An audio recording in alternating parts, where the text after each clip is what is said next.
after the release of a new email about those infamous talking points. The email was from Deputy National Security Advisor Ben Rhodes. We see it right there, and you really got into it in the briefing room.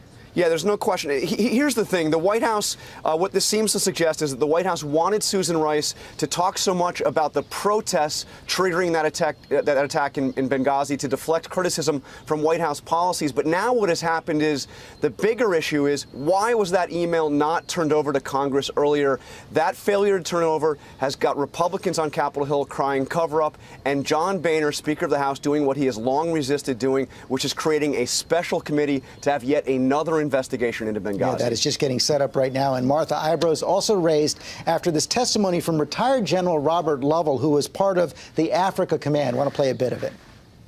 There are accounts of time, space, and capability, discussions of the question, could we have gotten there in time to make a difference? The point is we should have tried.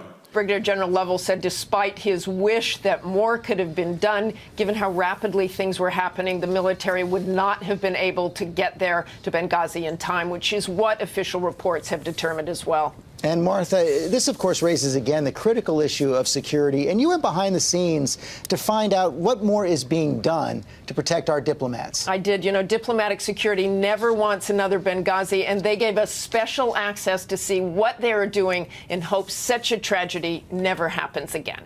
All right, we've got a hallway down here. In the fictional country of Erawan, that's nowhere spelled backwards, all vehicles down, all vehicles down. These diplomatic security agents are in their 10th and final week of hostile environment training. Even though this is an exercise, the memory of Benghazi hangs over it all. The training is challenging, physically and mentally. Agents must prove themselves in 160 essential tasks, from the hard skills like shooting and driving to the soft skills, communications, Go for consular talk, planning, and preparing for every possible threat. Hesitation kills in an attack, and so their actions need to be crisp, and this training brings it all together. Agents must work through stress and fatigue, solving complex problems with limited resources. There's no shortage of outposts that can turn dangerous, even deadly, without warning. Cover! Last year, a suicide attack at the U.S. Embassy in Turkey. In 2012, a car bomb attack on a diplomatic convoy in Peshawar, Pakistan. And, of course, Benghazi. But the mission for U.S. diplomats must move forward. As Secretary Kerry has said repeatedly, America demands that we cannot retreat behind bricks and barbed wire. We have to be out there. Back at the consulate, a car bomb.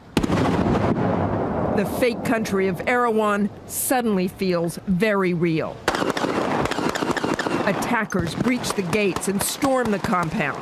While the Marines playing the enemy outside continue to attack the complex, the students inside have no idea what's happening next. Wounded agents are in need of medical care. We are taking increased IDF fire. They are zeroing us in. How copy? Enemy mortar fire is getting closer.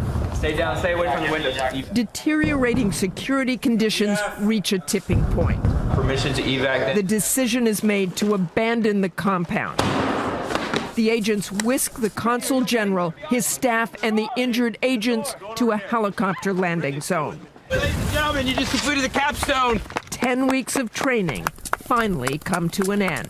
This may be training environment, it may be pretend per se, but this happens, and this is what we prepare for, and we have to prepare for the worst. When we were in the consulate, you grabbed those flags.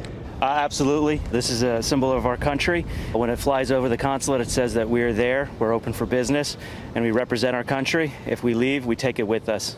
It's very important to us. And they are very important to us. Thanks to Martha Raddatz for that.